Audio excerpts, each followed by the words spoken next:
Welcome back to my channel. Um, I know I left off with us getting married and moving to Lomita, California, but I want to leave that there for now and fast forward to our divorce. Um, Seemed like it went on for a couple of years. Uh, I was completely out of control. I want to say that up front. Um, there's a lot of things that women or men who's in a relationship miss, like signs and stuff like that. So I want to give you a couple of signs that I saw, didn't pay real good attention to, and then really found out. Um, One of them was the big one. I think, nope. The first one I found out about was I had went into the kitchen, looked down on the landing. There was a Rite Aid bag hanging on the doorknob, for trash. And I went to throw something away. And before I threw it in, I looked and I found a receipt. And on the receipt, it had cranberry juice, a bag of peanuts, and it had a $39.99 prepaid phone card purchase on there. And it was paid with a Visa card, my husband's Visa. So that was like very first one. So I found that. I said, what the hell? He got an AT&T phone. He been had the same phone number for over 20 years. What do you need with a prepaid card for? So when he got off work that night, came in, I presented the receipt to him.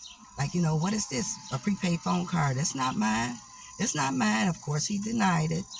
It's not mine. I'm standing there. Yes, it is. It was in the bag in our house. You paid for it. It must have been something somebody left on the counter before me. They done rung up on my card. I'm going to have to call and see about this. That's not mine. That's not mine. Me thinking, okay, not believing it, but thinking, okay. But it made me start thinking and wondering, let me watch him. So that was one of the very first signs.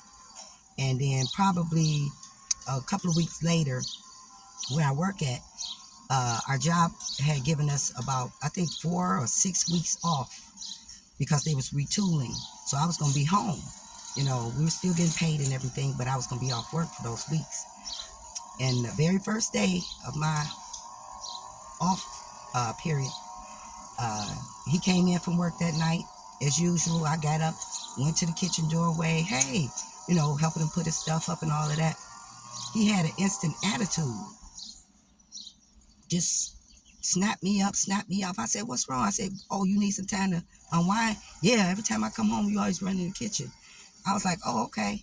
Went back in the living room, watched the TV, whatever. Never did that again, ever. Not another night. So that was a sign.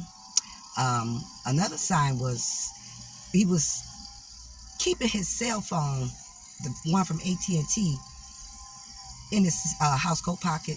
When he go to bed, he would put it up under the bed on his side of the bed. If he go to the bathroom, he'll take it in the bathroom with him. Just never left it out. Started keeping his phone close to him, real close at all times. Another one was when I would need something out of his car, just say if we had went somewhere that day. Go in the house, unwind. Later that night, I remember there's something in the car I want to get out. I would go upstairs, wake him up, hey, let me see your keys so I can go in the car and get this so-and-so I left in there. I'll get it. 1:30 in the morning, snow up to your ankles, get up, put on your house shoes, no socks, underwear, house coat, grab your phone, keys, walk down the 21 stairs, through the hall, through the kitchen, down out the side door, go in your car, get what I asked for, come back in, hand it to me, go use the bathroom or whatever, go back upstairs. That was a sign, whose wife can't go into their car, or whose husband can't go into the wife's car, for that matter. Another sign was that his eating habits changed. I cooked every day. If it's 7 days out the week, I would cook 6, if not 6, 5, but almost every day. When we lived in California, I used to get up at 3:30 in the morning to do his breakfast because he had to be to work at 5. So his eating habits changed. Like he would pack his lunch. He started bringing his full lunch back After going to work, being gone 8, 9 hours, come back in, unpack his lunch, everything he took would still be intact. So that was a sign for me. I mean, knowing how he eat and, you know, love eating and bringing food back. So he must have been, eating at his woman's house or going out to eat, which they was. I found out later. And then another one was another hint, clue, or something to look out for is he dressed himself in cologne. He used to wear Egyptian musk oil mixed with lotion. He would rub that on all our marriage. But he switched up. He started wearing different kind of colognes, and he would just take a bath in it. And it was really, really bad. I didn't like it. The smell was just too much. He left out the house to go to work one day, went out the side door, got in his car, started his car. I'm in the kitchen at the window, and I could see the car in his door. And somebody was walking by. I could see his... Sorry about that. So, I could see his car from the kitchen window, but I could smell the cologne coming through. I hollered out the window. I was like, damn, that's a lot. I went to the side door and looked. He had a bottle of AXE-X. He was putting it in his console spot in his door. So that was a sign. Another sign is staying over at work. He told me that because of the job he does, which is a correctional officer, he said sometimes he would have to do a double shift. So I was thinking, okay, that's his job. He told me that before, maybe, but he was doing that probably once or twice a week now. He had started doing it a lot. So that was a sign, but I didn't really pick up on that part right there till one night. While I was off for those weeks for my job, and he didn't come home from work and he didn't answer his phone. I said, I'm finna go and see if he at work. Mind you, we lived at 8 Mile and the 94 Service Drive, and his job was on 26 Mile Road off that 94 Service Drive. And I didn't really know how to drive on the freeway. But I wanted to go and see if he was staying over that night at his job. So I got in my car with my house coat, my gown, my house shoes, some underwear, my phone and my keys, drove down that freeway all the way to his job, got off, drove up on state property at the prison where he worked, and looking around, trying to see his car. Instead of staying on the street where you drive the cars, because they had grass, little ditches and trees, flowers, this and that, I saw a shortcut. Instead of going all the way around and past the building, I drove straight across the grass and ended up in a ditch at the prison in my house coat and all of that. And he worked there. Talking about a panic attack. I was like, oh my God. And I'm glad it wasn't no water in that ditch or trench or whatever that was.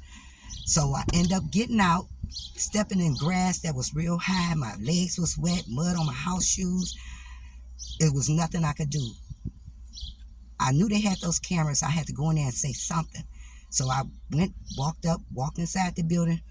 When I opened the door and went in, was nobody at the counter. Nothing, nobody, but it was cameras in there. So I'm standing at the counter acting like I'm a lost tourist, hoping my ex, my husband at the time, didn't come through one of those doors or see me on the camera or anything. So I'm standing there and I'm waiting. I said, I got to get out of here. I started looking for tow truck services. I got to find a tow truck. By then, an officer came through and was asking me what did I need, what was I, doing there and all of that. I said, you know what? I came out here to pick my sister up from one of her boyfriend's houses. They out here fighting, and I got lost trying to find the apartment complex. And I came in here, and I was going to turn around and ran right in that ditch. My car is in that ditch out there, and just went to explaining a big old to-do. And so a couple of other officers came up. They ended up calling the tow truck service. We went out there, and I'm standing there trying to explain myself and this and that and the other, hoping that my husband don't come out there or anything, that he don't see me there. All this time now, I forgot to look for his car. Never did look for his car because I'm concerned about being on this state property stuck in their grass. And so the tow truck service ended up coming. I think it cost $75 to pull me out the ditch. mud all up under my car and all this and that. I'm all messed up with my legs with the mud. End up, paying him. Get back in my car. Drove off. Still didn't look for my husband at the time's vehicle to see if he was at work like he said that day. So I end up driving back down to 94. Got off at the gas station to buy cigarettes and gas or whatever. Pulled off the freeway. Came around. Cut through a little alley behind the gas station to take a shortcut to the pump. And the St. Clair Shores police pulled right in behind me.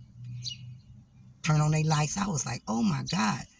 They came up and told me what I did. I made that left and took that cut through there and whatever. And he didn't end up giving me a ticket. And I was telling him, I gave him a big old story or whatever. I forgot what all I said. But he did not give me the ticket. I got what I needed to get, went back home. And that should have been a big clue. Even though I didn't see his car, I don't think he was at work that day. So that stand over at work, he did that. He overdid that. And then he would never leave his keys. His car keys, if you walk into your house, you're going to throw your keys on the table or on the counter or hang them on something or whatever. He never left his keys in sight. Just a lot of little things like that led me up to say, okay, he cheating. Just different stuff and other things too. But one day during this time off, I was pretty much fed up trying to figure it out because he was denying everything. And this was going on day after day, me not trusting him and feeling the way I was feeling. So he pulled up one day. I had been drinking. He pulled in the driveway. I heard him. I'm in the house. He get out, come in, put his lunch box down on the floor, set his keys on the table. I snatched the keys, ran out the door, unlocking the door of his car as I went out. He never came behind me. I opened up the driver's side door, searching through the car, searching the console, searching under the seat, search. Went on the other side, searched through the glove compartment, searched all on that side. Went in the back seat behind the passenger seat, searching. Reached in the little pocket and pulled out a card from Valentine's Day of that year, 2015, I believe it was. And it said, I love your touch, I love your kiss, I love your smell, I love you, I love, all bunch of love shit. And it was from a B that her name started with S. Anyway, I got the card, went back in. I ain't finished searching, probably would have found the phone from the prepaid card if I kept searching. But I went in with the card. He was just standing in the kitchen acting like he was washing dishes. Turned around and looked at me. I said, so what is this? It's just a card. The girl at the job gave everybody those cards. I said, but your kiss, your smell, your touch, a woman gonna give you a card like this? I'm stuttering y'all because I want to cuss, and I'm trying not to. So when I stutter like this on certain words, it's supposed to be cuss words. So he denying the card that I found in his car with I love your kiss, your touch, your smile, I love you, all this stuff from S. And he denying all that stuff. And then right just in an instant, this the lady at work. I saw the lady at work. I was having an affair with the lady at work. Please forgive me. He fell to his knees in the kitchen, grabbed me by my waist, begging and pleading and all of this and all of that. And I'm standing there not knowing what to do at the moment, wanting to be violent, knowing I can't beat him, gonna get him, angry, cussing at him. He trying to put his mouth where it shouldn't be to say I'm sorry. And I just pushed them all off. Get the fuck away. Get away from me. And all of that. And just was angry, mad, argued all that night. He ended up leaving, going up on 11 Mile and got him a hotel room. Called me from the hotel room, trying to apologize. We talking on the phone. I'm going off. What is this? What is that? You been lying, this and that and the other, and this and that and the other. All this stuff. So he eventually quit answering my phone call because I kept calling him. After I cussed him out, he would hang up. I would call him back. He'd hang up. He stopped answering that night. So that right there ended that. And the next day he came in. I was angry. I ain't say nothing. I left. But that was the beginning of the real downfall of that marriage.